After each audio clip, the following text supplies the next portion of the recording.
Prabowo Subianto, Ganjar Pranowo, dan Anies Baswedan diketahui berada di posisi 3 teratas Pilpres 2024 menurut survei dari Litbang Kompas.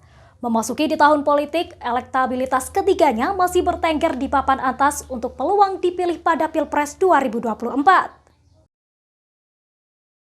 Masuk di tahun politik, elektabilitas Ketua Umum Partai Gerindra Prabowo Subianto, Gubernur Jawa Tengah Ganjar Pranowo, dan Gubernur DKI Jakarta Anies Baswedan masih tempati posisi papan atas untuk peluang dipilih pada Pilpres 2024. Berdasarkan hasil survei Litbang Kompas periode Juni 2022, ketiga sosok tersebut nyatanya tidak beranjak dari hasil periode survei sebelumnya. Prabowo masih bertengger di urutan teratas mendulang elektabilitas sebesar 25,3%. Di posisi kedua menyusul Ganjar Pranowo dengan capaian elektabilitas sebesar 22%.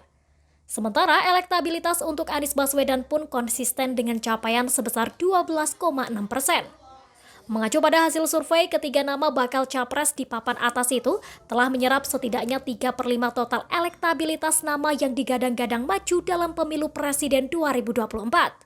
Dengan begitu, kemantapan pilihan publik terus menguat berdasarkan penilaian figur yang selama ini dipersonakan sebagai capres.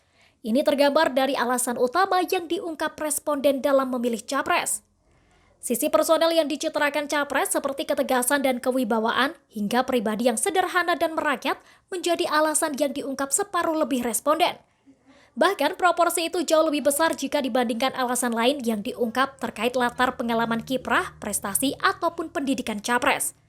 Berdasarkan survei Litbang Kompas, besarnya tingkat loyalitas pemilih capres dengan pertimbangan faktor partai pengusung juga terungkap.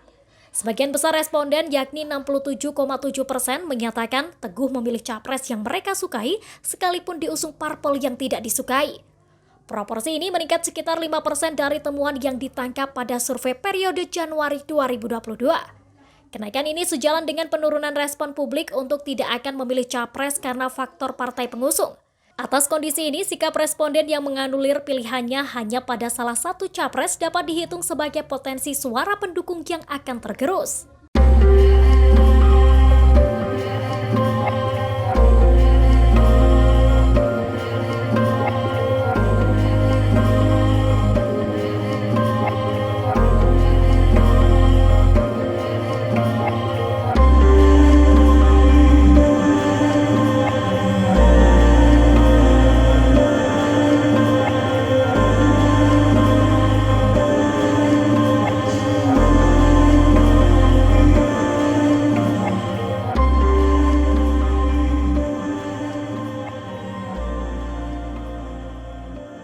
Demikian informasi dari Tribun Jateng Update. Saksikan terus Tribun Jateng Update hanya di channel YouTube Tribun Jateng.